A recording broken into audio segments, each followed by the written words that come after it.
Hello বন্ধুরা, আমাদের পৃথিবীতে নতুন নতুন এমন কিছু ঘটনা ঘটে যায় যা আমরা প্রতিনিয়ত দেখে অভ্যস্ত এবং এগুলো ঘটে যাওয়ার কারণও আমাদের জানা। কিন্তু বন্ধুরা, আমাদের পৃথিবীতে ঘটে যাওয়া এমন কিছু ঘটনা রয়েছে যেগুলোর ব্যাখ্যা বিজ্ঞানীরা নিজেরাও এখনো পায়নি। আবার এমন কিছু জায়গা রয়েছে যে জায়গাগুলো দেখলে মনে হয় এগুলো পৃথিবী নয়, অন্য কোনো গ্রহ।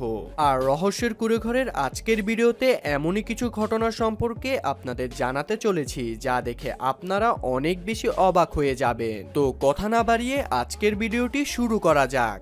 বন্ধুরা, এই অদ্ভুত সৌন্দর্যের পর্বতটি পেরুতে অবস্থিত। এই পর্বতটিকে রেইনবো মাউন্টেনও বলা হয়ে থাকে। আপনারা যদি এই পর্বতটির ভিডিও বা ছবি প্রথমবার দেখতে পান তাহলে এটি আপনাদের কাছে সত্যি নাও মনে হতে পারে। আপনাদের মনে হতে পারে এটি মনে হয় ফটোশপের মাধ্যমে এডিট করা হয়েছে। 245 কিলোমিটার আয়তন জুড়ে এই পর্বতটি অবস্থিত।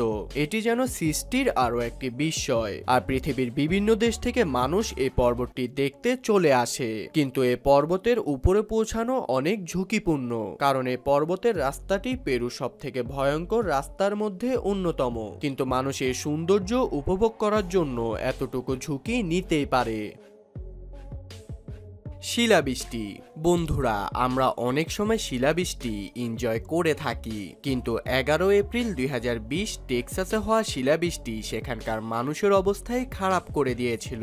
প্রথমে এটি সাধারণভাবে থাকলেও এটি আস্তে আস্তে ঝড়ের গতিতে ভয়ানক রূপ ধারণ করে ফেলে। আর এমন বড় বড় শিলা পড়ার ফলে অনেক গাড়ি, ঘরের জানালা ও বাড়ির ছাদ ক্ষতিগ্রস্ত হয়। আর এক একটি শিলার আয়তন প্রায় টেনিস বলের মতন ছিল। কিন্তু 2019 সালে মেক্সিকোতে হওয়া শিলাবৃষ্টি সেখানকার মানুষের অবস্থা আরো বেশি খারাপ করে দেয়। অতিরিক্ত শিলাবৃষ্টি হওয়ার ফলে সেখানকার নানান জায়গায় প্রায় 5 ফিট পর্যন্ত বরফ জমা হয়ে যায়, এমনকি অনেক ঘরবাড়ি ধ্বংসস্তূপে পরিণত হয়। আর এই বরফে আটকে পড়ে থাকা গাড়িগুলো দেখে বুঝতেই পারছেন সেই মুহূর্তগুলো কতটা ভয়ানক ছিল।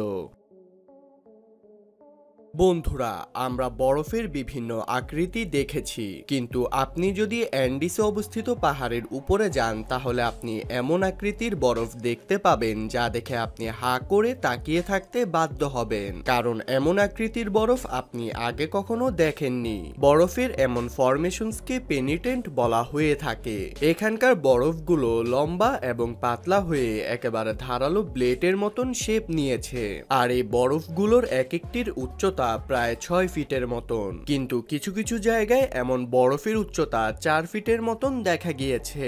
কিন্তু বরফগুলোর এমন হওয়ার কারণ কি? বিজ্ঞানীদের গবেষণা মোতাবেক সূর্যের আলো এই স্থানে এমন ভাবে পড়ে থাকে যার ফলে বরফগুলো গলতে গলতে এমন আকার ধারণ করেছে। আর এই প্রসেসকে সাবমিলিশনস বলা হয়ে থাকে, কিন্তু বিজ্ঞানীদের কাছে আজও এটি রহস্য হয়ে আছে। আর আগ্নেয়গিরির কথা আসলে কালো ধোঁয়া ও জ্বলন্ত লাভার কথা আমাদের মাথায় চলে আসে। এমনকি আগ্নেয়গিরিকে জ্বলন্ত আগুনের নদী বললেও ভুল হবে না। কিন্তু একবার এটি বিস্ফোরিত হলে এটি তার চারপাশে থাকা জিনিস ধ্বংসস্তূপে পরিণত করতে সময় নেবে না।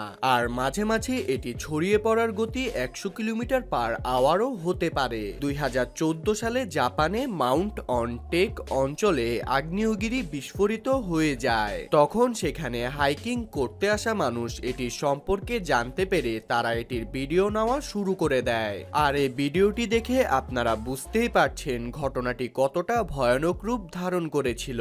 এটির ফলে কিছু মানুষ মারা গেলেও কিন্তু এমন কিছু ভাগ্যবান মানুষ ছিল যারা এই দুর্ঘটনা থেকে বেঁচে ফিরে আসতে পেরেছে। এমনই 2022 সালে বিরল এমন প্রাকৃতিক দুর্যোগের সাক্ষী হলো দক্ষিণ প্রশান্ত মহাসাগরীয় অঞ্চল, যার ভয়াবহতার বেশি প্রভাব পড়েছে ছোট দ্বীপরাষ্ট্র টোঙ্গায়। 8 মিনিট ধরে ঘটে যাওয়া এই ঘটনা লাড়িয়ে দেয় পুরো অঞ্চলটিকে। আর সাগরের তলদেশের এমন ঘটনা অবাক করেছে গবেষকদের। তাদের মতে এটি অনন্য অসাধারণ একটি ঘটনা। এমনকি টোঙ্গার সমুদ্রের তলদেশে ঘটে যাওয়া আগ্নেয়গিরির বিস্ফোরণ দেখে মনে হবে এটি একটি মহাশক্তিধর পরমাণু বোমার বিস্ফোরণ। এটি এতটা শক্তিশালী ছিল যে আকাশের 20 কিলোমিটার পর্যন্ত ছড়িয়ে পড়ে ছাই ও ধোঁয়া।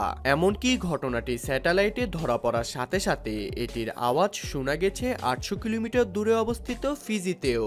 আর মুহূর্তের মধ্যেই সামাজিক যোগাযোগ মাধ্যমে ছড়িয়ে পড়ে হুঙ্গাটোঙ্গা ও হুঙ্গা হাপাইয়ের এই বিপর্যয়ের ভিডিও। বিশেষজ্ঞদের মতে এমন ঘটনা নতুন কিছু নয়, তাদের মতে 100 বছরে একবার হয়তো দেখা মিলে এমন মুহূর্তের। Rhone and Arve rivers. বন্ধুরা, এই দুইটি নদী সত্যি অনেক মনোমুগ্ধকর, কারণ দুইটি নদী একই জায়গায় অবস্থিত, কিন্তু দুইটি নদীর রং দুই রকম। জেনেভায় এই দুইটি নদী অবস্থিত, আর এটি সুইজারল্যান্ডের একটি অন্যতম সৌন্দর্যে মণ্ডিত শহর। আর এই নদী দুইটি সেখানকার সৌন্দর্যকে আরো কয়েক গুণে বাড়িয়ে দিয়েছে। এমনকি দুইটি নদী একই সাথে প্রবাহিত হয়ে যাচ্ছে, কিন্তু একটির পানি আরেকটির সাথে মিশে যাচ্ছে না। এটির এক পাশের পানির রং ব্লু আর আরেক পাশের পানির রং ব্রাউন। আর বিজ্ঞানীদের ব্যাখ্যা মোতাবেক নদী দুইটির পানির ঘনমাত্রার পার্থক্য রয়েছে, তাই এরা একে অন্যের সাথে মিলে যায় না। ভিডিওটি ভালো লেগে থাকলে লাইক কমেন্ট করুন, আর এমনই আনকমন আর ইন্টারেস্টিং ভিডিও পেতে আমাদের রহস্যের কুড়িগো চ্যানেলটি সাবস্ক্রাইব করে পাশে থাকা বেল আইকনটি ক্লিক করুন। ধন্যবাদ।